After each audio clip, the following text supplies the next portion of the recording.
xaafadood ay ka kooban tahay degmada Tani Jowhar waxgarad siyaasiyiin culimo udiin iyo waliba odayaal ka soo jeeda labada dhinac ee dagaalada hore uga dhexmareen bariga degmada Jowhar ayaa ka qayb galay heshiis la dhex dhigay laba beelood oo walaalo ah oo hore ugu dagaalamay deegaanada ka fogeyn degmada Jowhar gaar ahaan dhinaca bari gogasha nabadda ee labadan dhinac iyo waliba waxgaradka kale ay ka soo wada qayb galeen ayaa waxa fidiyay maamulka gobolka Shabeellaha Dhexe iyo kan degmada Jowhar waxaana caado ahaan labada dhinacba ay wada qasheen xoolo dhaqan ahaan loo yaqaan suman iyo sumeel iyo waliba harti iyo hal oo marka beelaha la heshiisiinayo ay tahay waajib caado ahaan dadkaasi ay u leeyihiin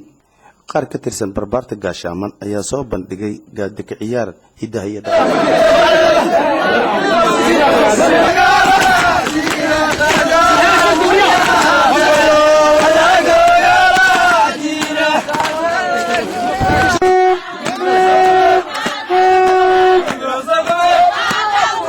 dhinac ayaa hadalla kooban soo jeediyay waxayna kula dardaarmeen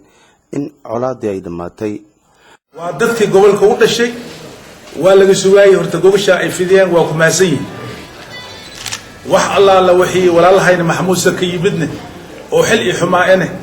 cafallahu amma salafa saacad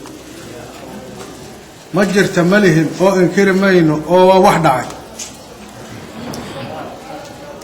wax qof muslima ku wanaagsan ama walaal ku wanaagsan ama diris ku wanaagsan nama alxamdulillah rabbil alamin shukran maanta waxa waaye geelo wan shaqaar ma cuntay naga taagantaana geelo wan shaqaar ma cuntay faluurta ka dhabalti ay naga taagantaa nabadii ilaa waagi aan daadahayni maanta qatankeeda maanta ay noqotay alxamdulillah rabbil alamin shukro taas boqolkiiba boqol ayaan ugu mahad celinayna intii ka shaqeysay nabadaas soo daadihinaysi ayaan macnaha mataqaanaa ayaan ugu celinayna maamulka gobolka Shabeellaha Dhexe dawladda federaalka Soomaaliya oo isagu horboodayay wada hadalladan soo socday muddo 5 bilood ah ayaa gabagabadii ka hadlay wuxuuna digniin u soo jeediyay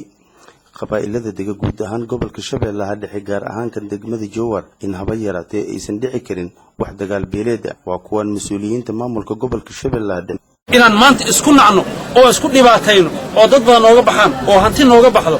oo dadkii ku kala qaxaan maxaa sharaf oo ka kasban cidda sharaf kasbatay yaa shay karmaan oo sharaf haysto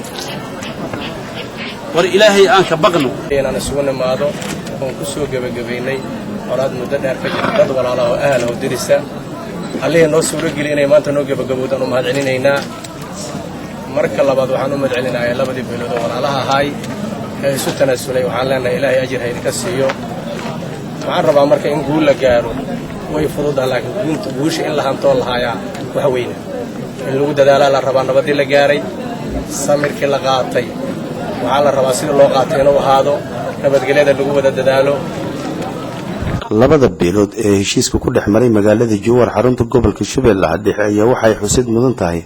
in 10kii Oktoobar sanadkii 2013 uu dagaal baan ku dhexmaray bariga degmada Jowhar taasi oo sababay barakac iyo waliba dhimasho iyo dhaawac aad u fara badan heshiiskan ayaa waxa uu yahay mid wax weyn ka tari doona kalsooni xumo dhextiilay labada beelood oo in muddo ah soo jiitamaysay labada beelood ayaa ah laba beelood oo wada dega una ka dhaxeeyo dhul beereed iyo daaqsin